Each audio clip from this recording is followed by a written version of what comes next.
Thank you for staying with us.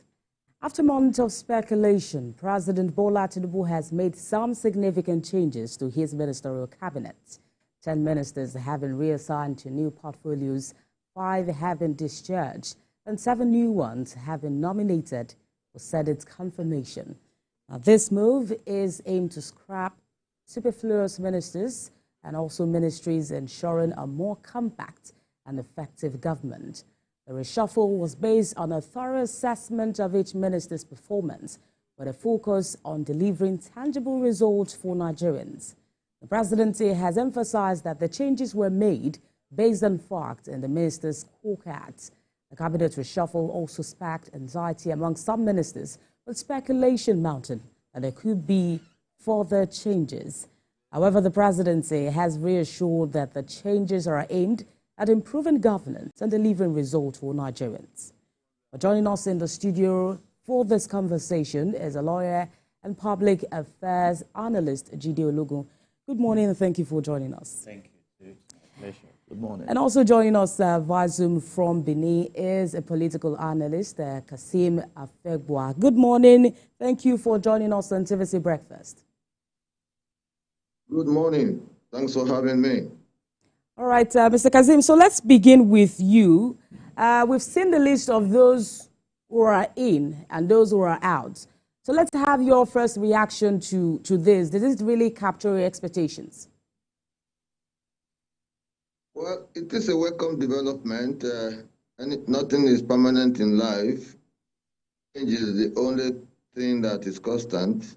It is the responsibility of the president to, from time to time, recruit persons who, in his own estimation, can add value to his leadership agenda to move the country forward. Don't forget that there have been several complaints here and there. People have raised concerns about the capacity and the quality of the ministers have been issue. And so, based on public outcry, they need new things, new perspectives, new persons to see if they can actually, help to drive the wheel of progress. For me, it is not just about recruiting people. It's about what they have in stock, and how they go about their responsibility with a sense of patriotism, to move the country forward. We are in very, challenging times, whether we like it or not. And so for a leader who has his own agenda, it is his responsibility. The onus is, rests squarely on his shoulders, to look for people who in his own calculation can help to deepen the conversation around governance. But I think it's a bit of relief for quite a number of persons. But the months ahead will also show if these ministers are going to deliver differently from the ones that were actually changed. All right, so let's bring it back to the studio. Mr. Ologun, Mr. Afegbua has said it's not really about recruiting people, but about the quality of what they will be delivering to the people. And so many persons have even raised other nominations for some other ministers or ministries that should be scrapped. So what's your own assessment of what has transpired? I quite agree with that. And let me pick it from Peter Drucker's angle in his book, The Practice of Management, 1954. There is what you call management by objectives, where you set smart objectives. And what are those objectives? They are specific, measurable, attainable, realistic, and time-bound. And the president promised, really, that he will evaluate the ministers and anyone who does not perform will be eased out. And having said that, let me lay a foundation. By virtue of Section 5 of the Nigerian Constitution 1999 as amended, the president holds the executive power to manage Nigeria. So his primary responsibility is also spelled out in Section 14, subsection 2 of the same constitution that says that the security and the welfare of the citizens shall be the primary purpose of government. And in that Section 5, he is given the latitude to work directly or through the vice president, the ministers, the civil service. So it's now for him to create a dream, a vision. What do I want to achieve in office? Then engage those who will help you achieve and evaluate their performance, because the management by objective is a collaborative template. You know, individual performance benchmarked with the corporate goal. What do we want to achieve? And some leaders of the world have embraced this. You look at Lee Kuan Yew, who took leadership when Singapore left Malaysia in 1965. He did the same. He gathered some people together and ensured that he translated that third world country into a first world country. And let me speak to the word minister. We attach so much importance to it. Of course it is, because a definition of minister is the head of a government agency, or so to say, but also it's attending to the needs of the people. When you say somebody is ministering to, and so what are the needs of the people? And he just brilliantly mentioned it. We are in a very peculiar season in Nigeria. And so it's not about the glamour of reshuffling, which of course should be overdue, or bringing in, you know, and I also like the aspect that beyond this reshuffling and merging and scrapping some ministries, the president is also cutting down on the cost of governance by saying that only 3 vehicles are allowed in the convoy of ministers. And in some countries, those are still many vehicles. When you consider the cost of fuel in these vehicles, you see, but that is a discussion for another day. And let me now also tie myself to the expression of a great man in Edo State. You see, let's monitor. In the days of former President Muhammadu Buhari, after much pestering, he replaced the Inspector General of Police. But it did translate to security to the country. You see, so the president should realize that this is his tenure. These people are just coming to help him achieve his goal in office, the renewed hope agenda. And let me go scriptural at this point. If you read Genesis chapter 41, there was a problem with the king, King Pharaoh. He had a dream. God showed him a huge storm coming to Egypt. And he had to send for Joseph from the prison, as revealed to him by his servant in the palace. And Joseph came up with the interpretation of the dream and the plan to prevent that storm from hitting the land. And if you read from verse 39 to 41, he was appointed as the minister, the one to implement that blueprint. And the young man successfully did, because he advised the king, you know, God will give us a season of abundance. Don't let us waste this abundance. Let us keep as much as we can. And he did in actual sense.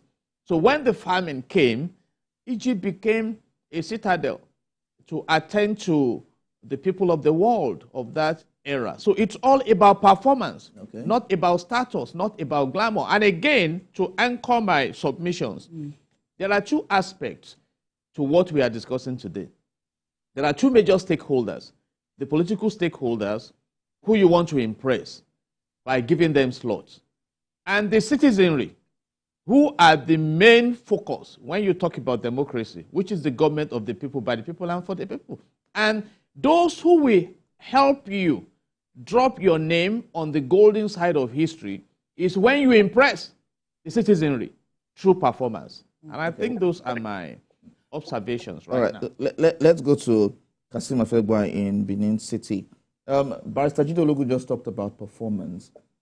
Do you think that the 5 ministers were sacked and 7 were replaced? So do you think it's all about performance? Because on social media, Nigerians were saying that only a few ministers that are still on the cabinet performed better, and they were mentioning some names, but others didn't really perform as expected according to what some social media experts believe.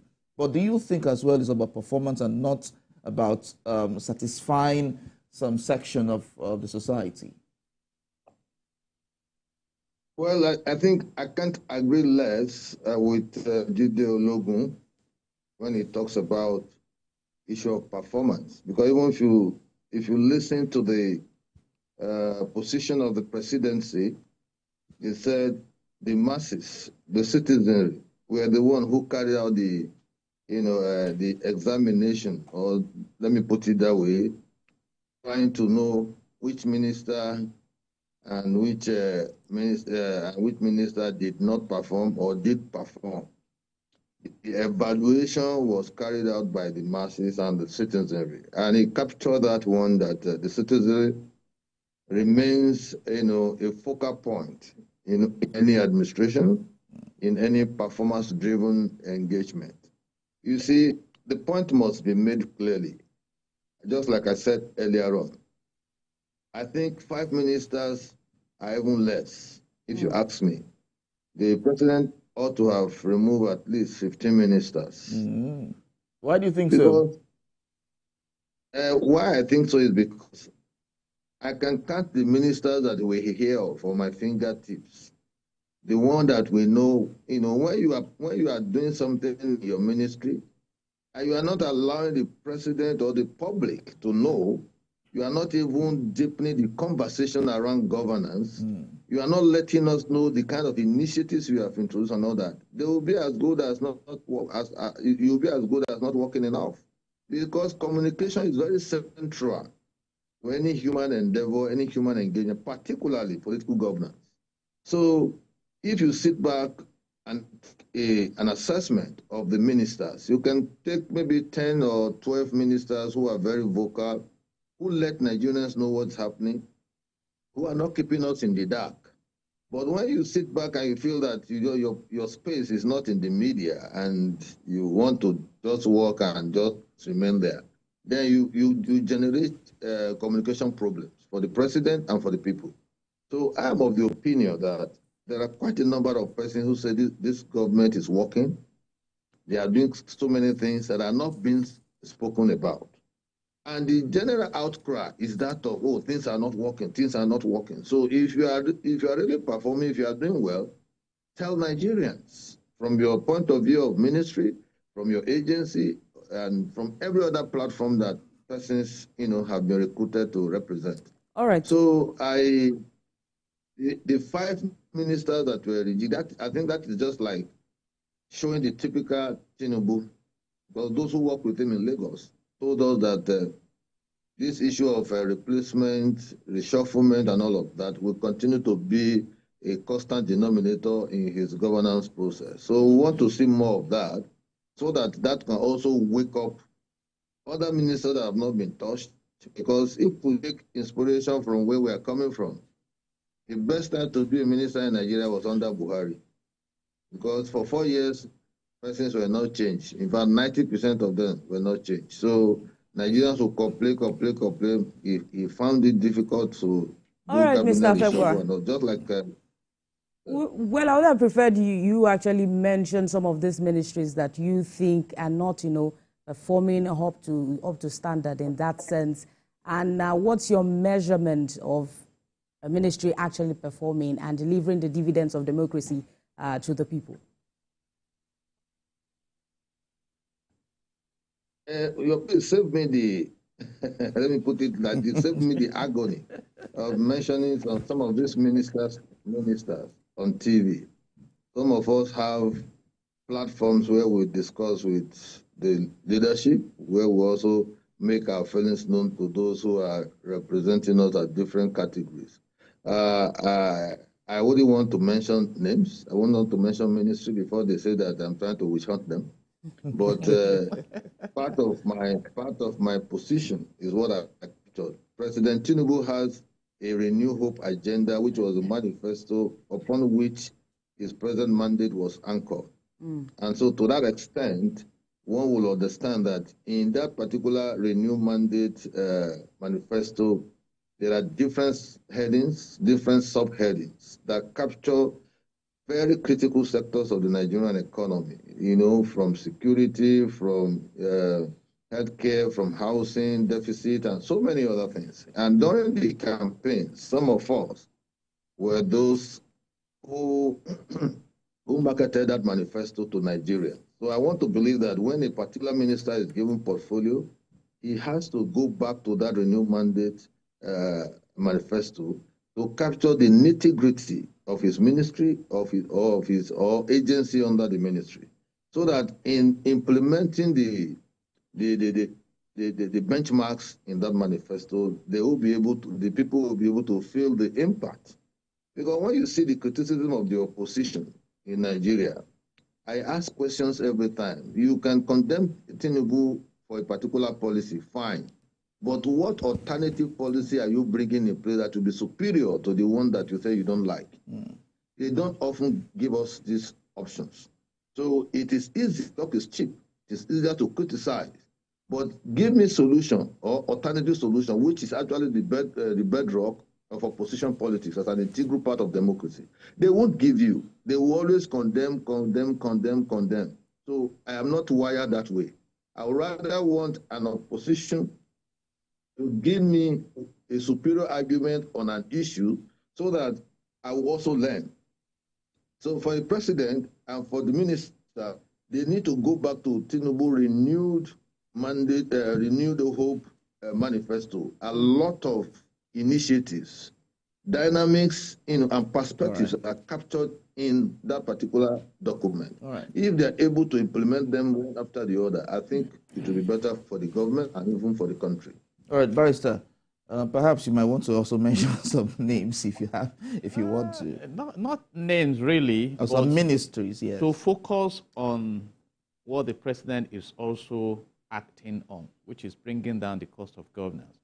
I may want to refer him to the comments of Keyamo in 2023. It should be May 24, 2023, when he was speaking at the valedictory occasion, that he did not feel that the office of the Minister of State was relevant, you know, and he presented this argument. He was addressing the former president then, that they are like under substantive ministers, like carrying the oversight function. So that would be like dualizing that portfolio, because you have the civil service structure to also support the ministers who are political appointees. So we should focus more on performance. I just told us, you know, Joseph in Egypt, what he carried out. Because whether we like it or not, the cost of governance will reflect on this performance we are talking about. In focusing on performance, what should be the criteria? As mentioned, smart objectives. Now, the national grid has crashed how many times in recent times? Well, somebody should be held responsible for that. Like some ministries, Ministry of Interior, the great man is doing well. Wike is doing well. Foreign Affairs. We can say that, you know. Then it's about what you want to achieve. Renewed hope. You know, hope is made up of 4 letters. The H for help. Help the citizens find their bearing. In this circumstance, we have found the nation. The O stands for opportunities. Create the opportunities. Enabling the business environment. Rather than having investors jetting out of the country. Bring foreign direct investments. Create opportunities. And the P is power, empower the people. Sheikh Zayed, the founding father of the modern UAE, said that wealth is not money, but empowering people. And the E talks about engagement. And I think the president is trying in that aspect, you know, realizing what people are going through and how we can solve the problems. And let me say this also, by way of suggestion. The best time to really impress, when you have a new tenure, the other stakeholders I mentioned, the citizens, the first 2 years, political analysts will tell you that after 2 years, the next adrenaline flows in the direction of the next election. You see, so, and you can see what we have now. And that is why there should be bumper to bumper evaluation. The performance, We have the Federal Executive Council meeting regularly. And so bring what problems have you solved practically. We are reading about how the Ministry of Defense is dealing with some bandits. And if that's what we want to read, that, okay, 17 oil thieves have been arrested and arraigned in court. This is what is happening. Let me also commend the Attorney General of the Federation, who went to the Supreme Court in respect of the local government autonomy. We want to see action. What we translate to prosperity. Because as we speak right now, with all the ministers appointed and the intentions, good intentions, I must commend. But I think a bag of local rice now, it's around 100,000, if not above. You see, those are things that concern the citizens. The inflationary rate. Those are the issues. And the president must give them a matching order to perform. When you read about executive order, you know, the American system brought about executive order to mandate those who are driving the governance process to present their report to the citizens. What have you done? You know, evaluation. And these appointments and reshuffling should be based on merit. And again, I commend my great man, Kassim Afegbua, for mentioning, like we say in public relations, you don't wink in the dark. If there are good things that are being done, bring it to the open. You see, people want to know. Hope is not just a mere expression. People need that hope more than ever before. So the president, like I have said over and over, is the tag on this tenure now. I've asked this question before. I'll repeat it. My great brother, can you tell me the Minister of Youth, Sports and Culture in the Second Republic, when Alhaji Shehu Shagari was the Prime Minister, the President of Nigeria? Can you tell me the Minister of Youth, Sports and Culture in 10 seconds? I give you 50,000 naira. That is what we are saying. But clearly, you know, Second Republic was headed by Alhaji Shehu Shagari. And you begin to tag all the experiences. And right now, the encounters of Nigerians are being tagged on Bola Tinubu. So his best intentions must be driven by those who can deliver. You see, like a wise man said, you don't compensate people for attempts. You compensate them for performance. And that is the spirit of prosperity in business. All right. So very quickly, before I go to Mr. Afegbua, you know, talking about portraying the president's intention in that sense, we saw the World Bank recently talking about Nigeria's reforms and saying we have to stay the course for 10 to 15 years. And we're also talking about how Nigerians are going to manage with this time. Now, with this reshuffling and, you know, more attention on states, more attention on the local government, what are the prospects? What do you foresee in the next 10 to 15 years, especially with the World Bank's, you know? The World Bank has spoken. It's up to us to follow the World Bank. But with what is on ground, it may not be what we achieve overnight. And in that 15 years, the president is out of office. So what can he contribute to that projection to make the people in the land rejoice and reverse the flow of poverty in the land? And let me say this. In the UAE, when Sheikh Zayed brought his people together that let's invest in agroeconomy, the Western world told them that it was not going to work. But the man said to his people, it's our project, our land. Let's go ahead. And they made a success of it. So we should not be hanging ourselves on this international, even though Nigeria joined the World Bank in 1962, I think March 30th or so, in 1962. We are talking about 62 years ago. We should have developed our economy. The first refinery in this country was commissioned in 1965. You see, so rather we cannot be blaming them. The World Bank is in business to lend money. They also borrow money to lend to developing and poor countries. So let's develop this country and let them come and borrow from us to lend to other nations. And that is the spirit. So those are just for them to throw light, and they will be monitoring us to ensure that they continue to do business with us. I did a research. I think we are owing the World Bank about, is it 15 point something billion dollars? within the space of, I think, about 10 years or so. So what do we do with this money? That's what we are saying. All right. So let's go to Kassim Afegbua in Benin City. Looking at all of this, the cabinet reshuffle and what the president intends to achieve for Nigerians, do you foresee another set of reshuffle very soon? Well, let me just put in a word on the World Bank that my friend spoke about very eloquently. You see, I am not one of those persons who believe in all these Bretton Woods institutions, World Bank, IMF, and what have you, because there's always a deliberate plan to decimate economies of African countries, except you're able to think outside the box and do things novel so that you can regenerate yourself. If I follow what the World Bank gave to Edo State, where I am now, $75 million, whatever, and if I reconcile that with what is on ground, I would, without them complaining, I think they derive joy in just giving out money without monitoring what that money is meant for. That's by the way. In terms of the question you asked about whether there will be further reshufflement, I spoke earlier that what is consistent with President Bola Tinubu, for those who have worked with him in Lagos, is the fact that you can sleep in the evening and in the morning you wake up and you are out of your ministry if you are not working well. A particular instance was given when during ESCO meeting, he asked one of the commissioner for health about an incident, and the man was blabbing. He couldn't explain. The man saw his removal right on television.